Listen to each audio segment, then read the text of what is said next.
What's going on, guys? So I'm at the range this morning.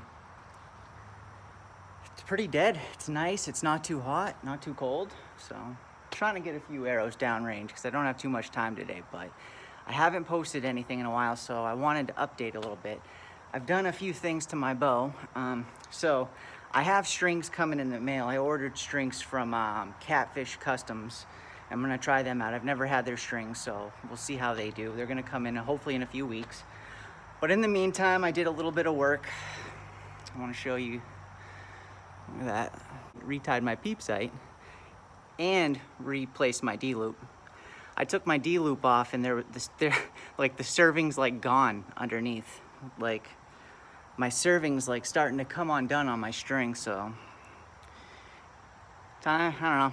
I've never replaced strings on my own bow before, so it's gonna be a new experience. So we'll see how that goes. But another thing I've been doing is I've switched up my release. You guys all know that I'm a huge hinge guy, okay? Lately, I haven't been feeling my hinge. I don't know what it is. For some reason, like I draw my bow back, I get an anchor, and I feel like, I don't want to say I misfire lately. You know, maybe, you know, it's not set very, you know, it's not set to go off right away. I know the settings are on, but I ended up getting a release with the safety on it. So,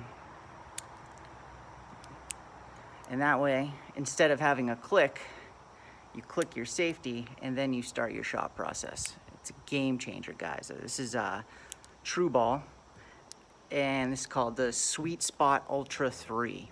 Okay, you can get these online for about 170 bucks.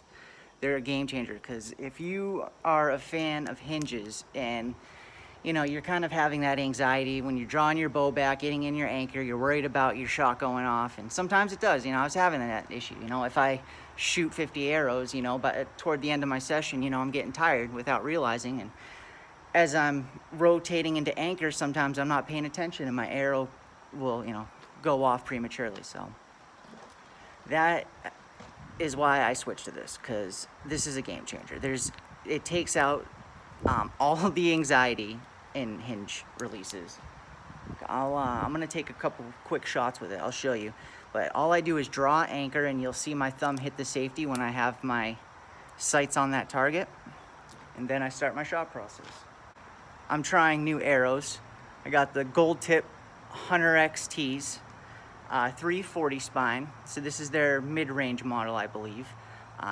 Obviously, I cut them down. I put my own vanes. I try new vanes. I'm usually in strictly AAE, okay? But I tried, these are TACs. These are the TAC Matrix. I believe they're 2 1/4. And yeah, they're honestly, they were a bit of a pain in the butt to glue. You know, I'd say, you know, I fletched a half a dozen of these, so I'd say 4 of them were perfect, but then 2 of them, for some reason, I couldn't get the tail end of the fletchings to stay on. And I do know, I've seen a lot of videos, guys. TAC makes up all kinds of excuses that you gotta, oh yeah, because you're not using our glue and you're not, yeah, of course it's not sticking right. Okay, like, let me say something. When you're putting fletchings on your arrow, it shouldn't, like, as long as it's a glue that's made for fletching arrows, it should work. You shouldn't have to buy the TAC fletchings, buy the TAC priming pens, buy the TAC glue. It's not how it works, guys. I never buy their AAA glue. I never buy their priming pens. I use rubbing alcohol, and I use G-Lock blue glue, and it works perfectly. But for some reason, these vanes give me a hard time, so I will not be purchasing these. I do want to try the hybrid version. I believe it's a 2 3/4, and it's a little bit more sleeker looking than this. It's a little longer, and I don't know. I like a little bit, you know, I like my vanes to be at least 2 1/4 to 3 inches. I don't like those, you know, those traditional 2-inch blazer vanes that you buy with every arrow. You know, I don't like them. They're great, don't get me wrong. But, you know, they definitely work and they definitely serve a purpose. But, you know, once you go AAE, and you don't go back. So, anyway, 60 yards.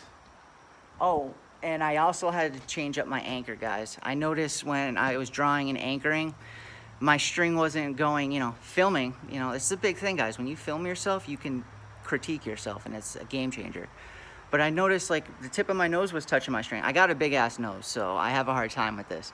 But the tip of my nose would touch, but my string wouldn't be, far enough back to touch the corner of my mouth. So I've been experimenting. I didn't change my draw length per se, but I changed my anchor, and I just kind of pulled back a little more, so the tip of my nose is touching the string, but it's not, it's more on the side, and I'm just barely touching my nose instead of the tip, because normal people don't have noses like this, so I have to work with what I got, guys.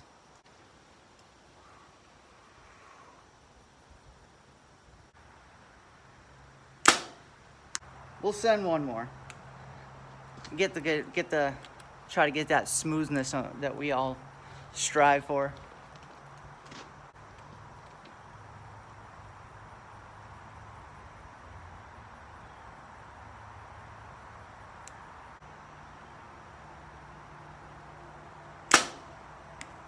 A little better. I held it a little long, so I was shaking a little bit, and I think I flinched on my brake, but I guess we'll all make excuses for anything if you're shooting like crap, Oh, it's the wind. Oh, I woke up on my right side this morning. You'll find every excuse except for, you're sucking.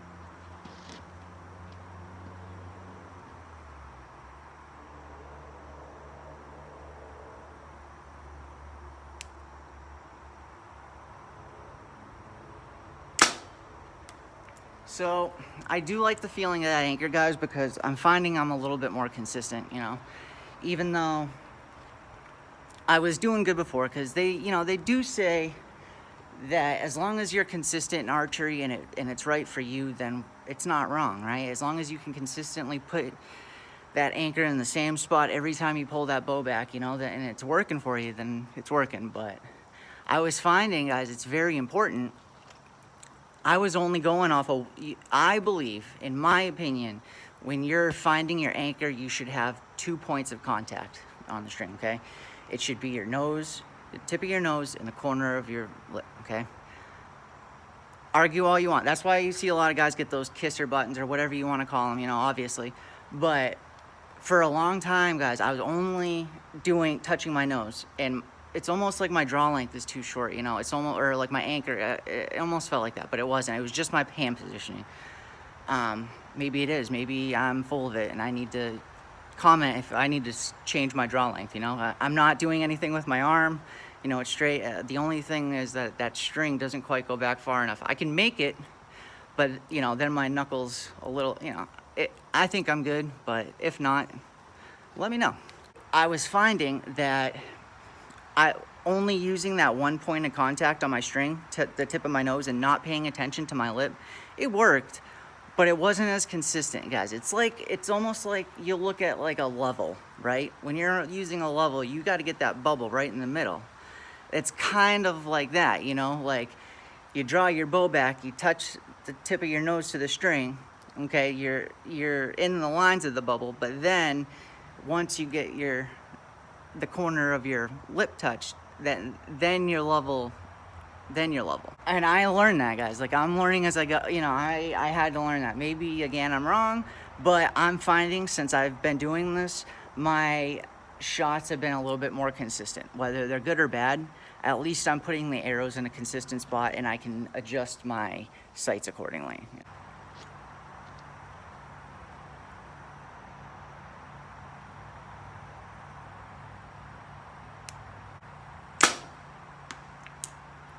It's actually right in there, so I'll take it.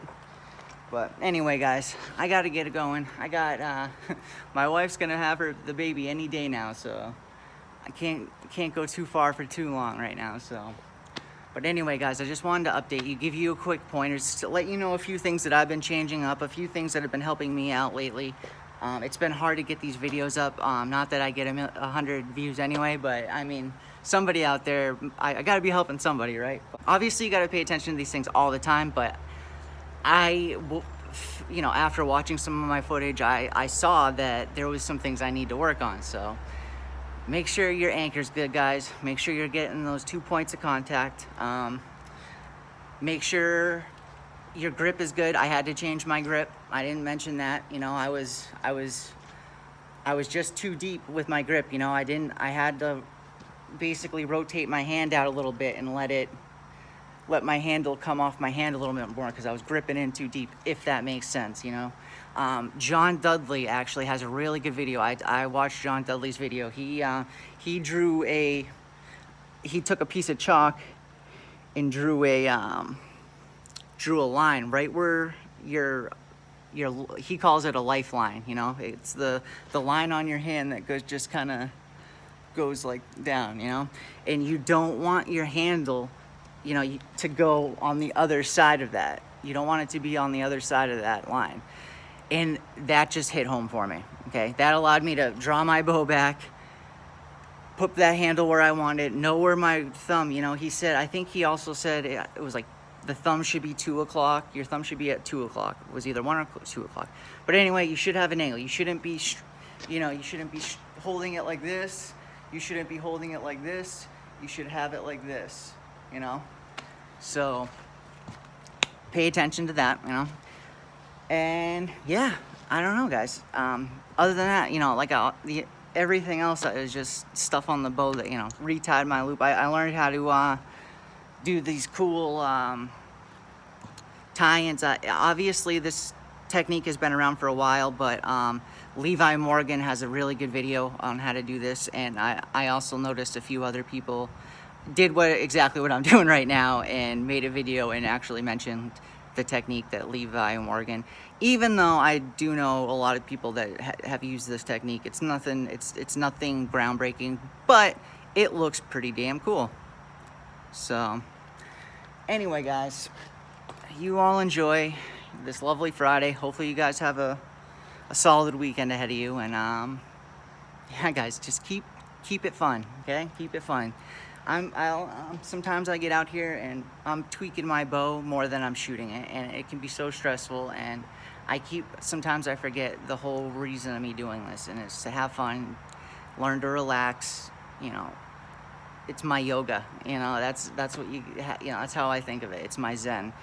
And if you're just making it more work and stress than, you know, fun, then it's not worth it for you. Like, you're gonna get bored with it, you're gonna get frustrated, and you're not gonna continue to do it, guys. So I just sat here and shot 60 yards, and my arrows did not go where I wanted. It was like, you know what, like, I'm gonna work. You can't beat yourself up. You guys just gotta keep shooting, guys. Just keep shooting.